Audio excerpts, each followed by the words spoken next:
Savez-vous que l'amidon est aujourd'hui omniprésent dans notre quotidien? C'est un ingrédient alimentaire bien connu, mais c'est aussi grâce à lui que le shampoing mousse ou que l'on peut fabriquer des objets en bioplastique d'origine végétale. L'industrie française de l'amidon compte un peu plus de 5000 employés pour un chiffre d'affaires de 2,5 milliards d'euros. Mais comment fonctionne une amidonnerie et que fait-on aujourd'hui précisément avec de l'amidon? Bienvenue en Alsace, dans un lieu très particulier, une amidonnerie.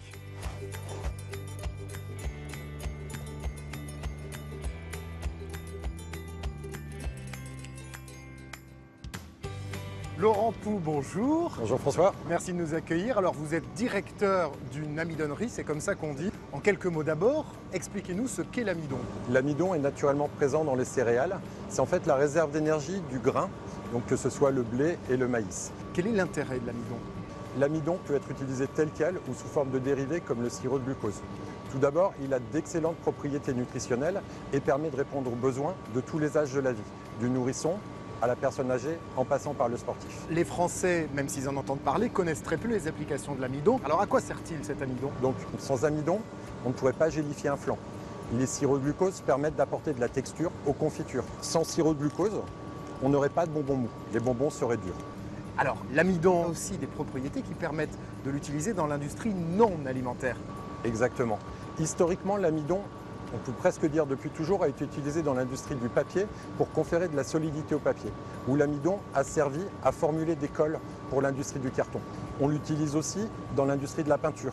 Il permet d'apporter de la texture et de garder l'humidité dans la peinture pour qu'elle ne sèche pas trop vite. Mais on peut aller un peu plus loin. Des dérivés d'amidon sont utilisés dans les cosmétiques. On en trouve dans les shampoings, dans les déodorants, mais aussi dans les dentifrices. Mais cet amidon peut être aussi utilisé dans une technologie un peu plus récente qui est celle des bioplastiques. Par exemple, cuillère fourchette de pique-nique, ça c'est en amidon? Exactement. C'est fait à base d'amidon, donc le bioplastique a les mêmes propriétés qu'un plastique normal, mais il présente l'avantage d'être d'origine végétale, c'est-à-dire renouvelable, et en plus d'être biodégradable ou compostable.